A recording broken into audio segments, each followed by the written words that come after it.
Hello everyone.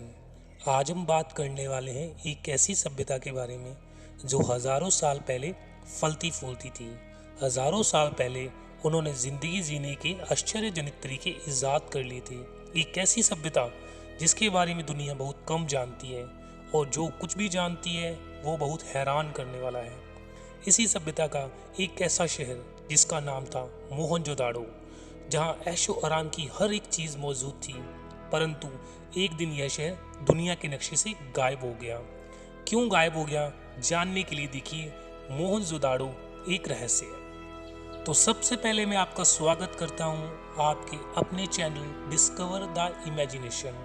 आज हम बात करने वाले हैं मोहनजोदाड़ो के बारे में। इसी तरह की इंटरेस्टिंग वीडियो पाने के लिए कृपया हमारा चैनल लाइक और सब्सक्राइब करें और लेटेस्ट वीडियोस पाने के लिए बेल आइकन दबाना ना भूलें।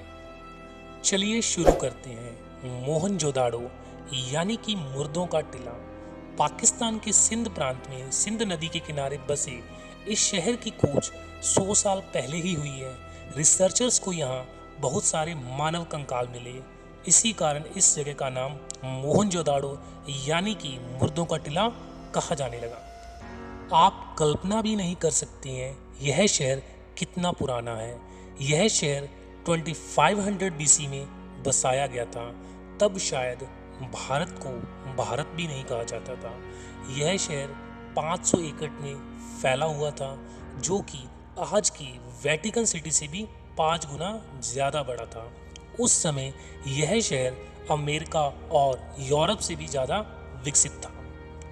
हजारों साल पहले बसा ये शहर अपनी जीवन शैली के लिए हमें आज भी प्रभावित करता है। यह शहर उस समय 2 भागों में बटा हुआ था, जिनके नाम थे सिटाडेल और लोअर टाउन। सिटाडेल में बड़े बड़े भवन बने हुए थे और वहाँ अमीर लोग रहा करते थे, जबकि लोअर टाउन में सामान्य लोग रहते थे। यह शहर चारों तरफ से 4 दीवारी से घिरा हुआ था और शहर में प्रवेश करने के लिए एक मुख्य द्वार था। इस मुख्य द्वार पर कुछ ऐसी संरचनाएं लिखी हुई पाई गई हैं जिनको वैज्ञानिक आज तक नहीं पढ़ पाए हैं। शहर के सारे घर पक्की ईंटों के बने हुए थे और गलियां चौड़ी और खुली थी। परंतु सबसे हैरानी वाली बात तो ये है कि ये घर जिन ईंटों के बने हुए थे वे ईंटें वाटरप्रूफ थीं। यहाँ की नालियों और स्नान घरों में जिन ईंटों का प्रयोग किया गया उन पर चारकोल और जिप्सम की पतली परत पाई गई है। चारकोल किसी भी हालत में पानी को बाहर निकलने से रोकता है। इससे साबित होता है कि उस समय भी लोगों को जिप्सम और चारकोल का सही प्रयोग करना आता था।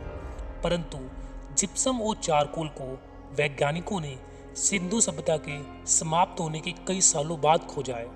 शहर के प्रत्येक घर में अपना शौचालय और स्नानघर हुआ करता था, पर सोचने वाली बात तो ये है कि ये सारे शौचालय आज के वेस्टर्न टॉयलेट्स के जैसे थे।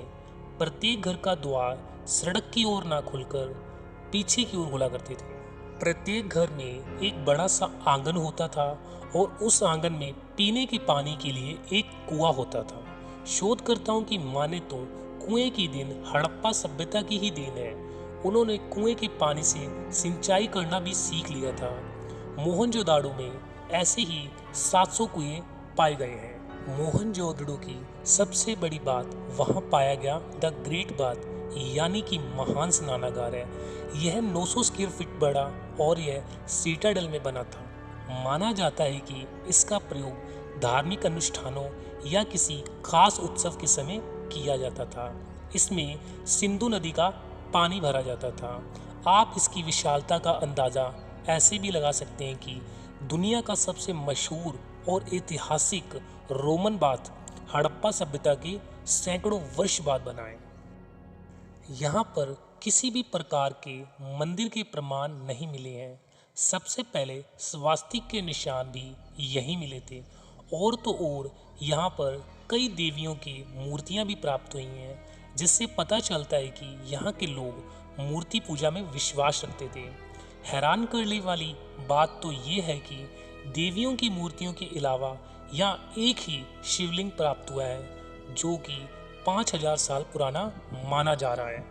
खोजकर्ताओं को खुदाई के दौरान यहाँ पर काफ़ी संख्या में ताबीज भी मिले हैं। इससे ये अंदाज़ा लगाया जा रहा है कि यहाँ के लोग जादू टोना और भूत प्रेत में भी विश्वास रखते थे।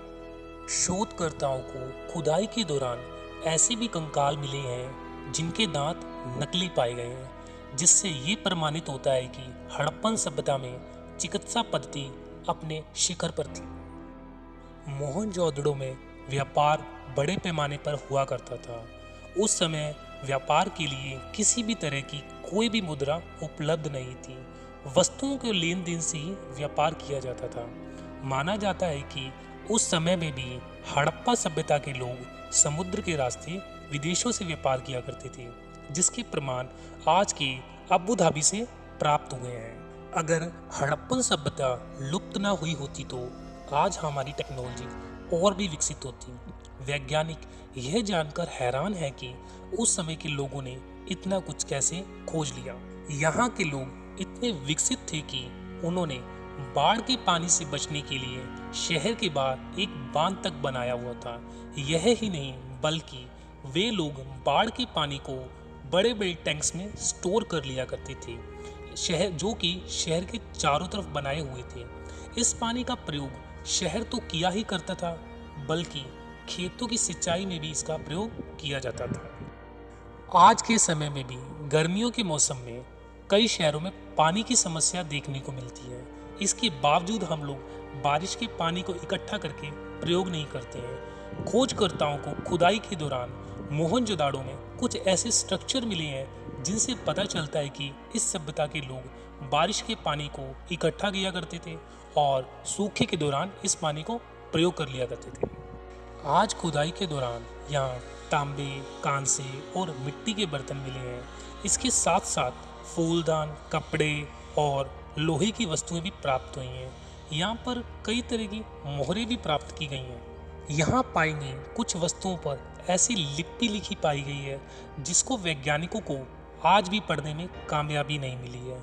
अगर इस लिपि को आज भी पढ़ा जा सके तो हड़प्पा सभ्यता के बारे में बहुत सी जानकारी मिल सकती है। इस सभ्यता की खोज 1921 में दयाराम साहनी ने की थी। हड़प्पा सभ्यता का अंत कैसे हुआ, यह सवाल आज भी वैज्ञानिकों के लिए रहस्य का कारण बना हुआ है। यहाँ पाई गई चीज़ों की कार्बन डेटिंग करने से पता चलता है शायद इस सभ्यता का अंत जलवायु परिवर्तन, बाढ़ या सूखे की वजह से हुआ है। शोधकर्ताओं की एक अन्य रिसर्च से पता चलता है कि शायद इस सभ्यता का अंत परमाणु विस्फोट से हुआ है। यहाँ कुछ ऐसी ईंटें भी पाई गई हैं जो कि पिघली अवस्था में मिली हैं और रिसर्चर्स का कहना है कि इतना तापमान तो परमाणु विस्फोट से ही प्राप्त होता है। यहाँ की मिट्टी में भी कुछ ऐसे कण पाए गए हैं जो कि एक परमाणु हादसे की तरफ इशारा करते हैं। इस रिसर्च ने वैज्ञानिकों को हैरत में डाल दिया है। आज के समय में भी जबकि न्यूक्लियर टेक्नोलॉजी का विकास पूरी तरह से नहीं हुआ है, तो उस सभ्यता में परमाणु हादसे के निशान मिलना अपने आप में एक आश्चर्य की बात है। आज की इस वीडियो ने आपको भी सोचने पर मजबूर कर दिया होगा कि हमारे पूर्वजों के पास कोई तो एडवांस टेक्नोलॉजी थी। आपका इस सभ्यता के बारे में क्या विचार है, कृपया कमेंट्स में शेयर करें और इस तरह की और भी वीडियोस पाने के लिए हमारा चैनल सब्सक्राइब करें और बेल आइकन दबाना ना भूलें। Thanks for watching.